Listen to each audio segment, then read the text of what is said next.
Now getting into the subclass, you're going to want to use Gathering Storm. Now this one's just obvious because it's a quick one-time use that debuffs the enemy to make it so you do a lot more damage. You're going to want to use Gambler's Dodge to keep the melee up.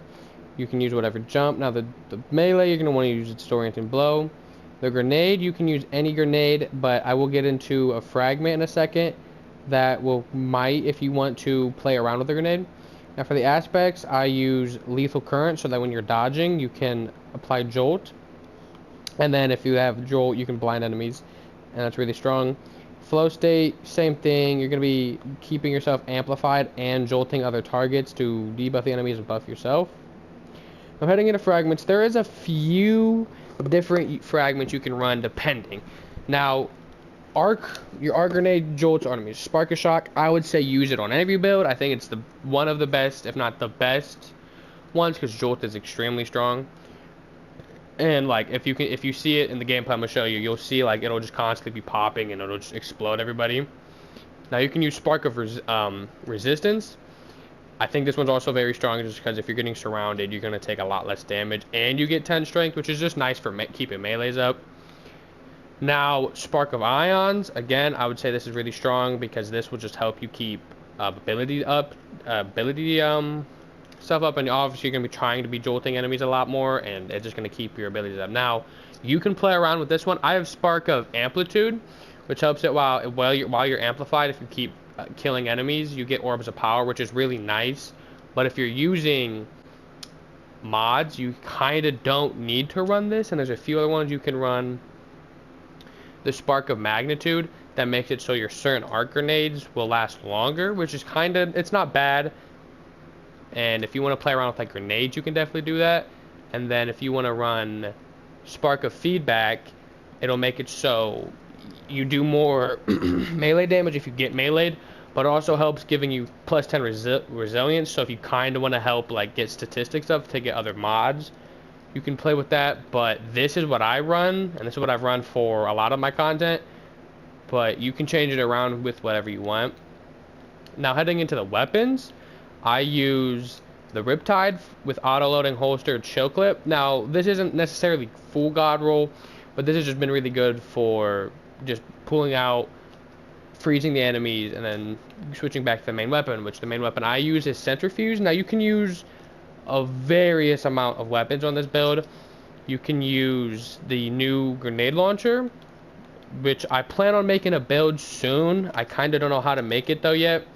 I have an idea how I want to make it, but I haven't. I want to test it. I want to play around with it. But you can use that.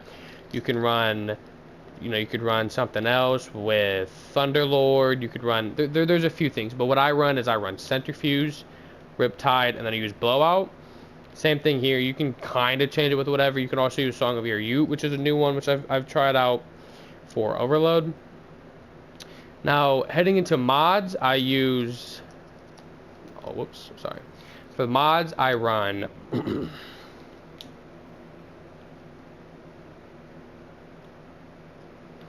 now I'm running mobility increase, mobility mod, using 2 harmonic siphons and a hands-on.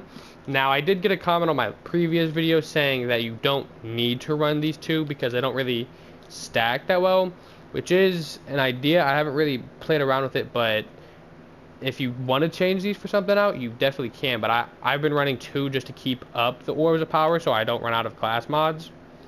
For arms, I'm running 2 bolstering detonations, so you can, whenever you're using grenades and killing a lot of people, you're going to get your dodge back really fast. I've been using this a lot, and I've been getting my dodge back a lot. This, kind of the same thing. I kind of run whatever I was doing. I was just doing the raid, the Crota Zen raid, so I was running 3 arc resilience. You definitely want to change it for whatever content you're using, but this is what I usually run. You can also run any type of ammo reserves. For leggings, I drop 2 void weapon surges and a scavenger, which is usually helpful depending. Now obviously these should be arc. I didn't change these, but you want to have arc of whatever. Now if you don't need scavenger, you can definitely change it to something else, but this is what I would run. On my cloak, I'm running resilience, distribution, and reaper. Now I got this idea from the comment too, and I've been playing around with it And I do like this. Now, I still think Kickstart, you could definitely run with Kickstart if you have enough orbs. But I have been playing with this, so if you're not liking this, you can definitely run Kickstart. But I've been using this combo, and liked it a lot. Now, for the artifact I'm running the Origin perk specialization 1. This helps for when you're using like the Song of Ryu or whatever you're using. This helps with the Cursed Thrall Origin trait, and it just buffs that, which is nice. If you're not using that, you don't have to pick this one. I'm using Diviner's Discount, which is just nice for scavenger mod discounts. I'm using Elemental Orb Arc just so it buffs the Elemental Orbs, which is nice.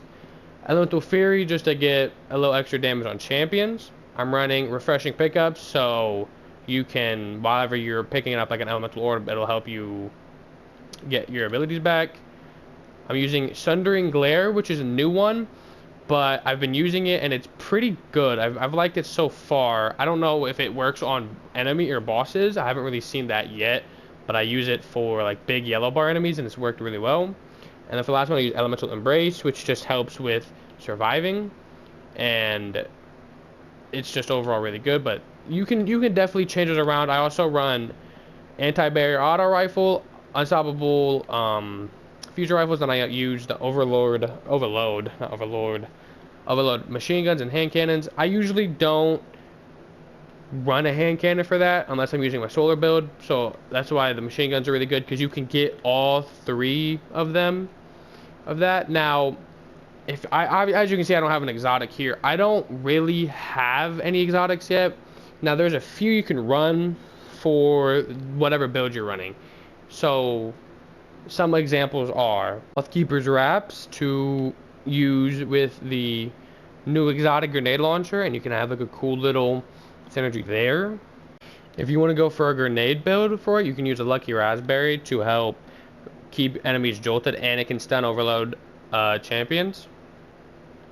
And you can run Assassin's Cow. Now, this one isn't a build specific, but this is overall a really good exotic you can use for this build.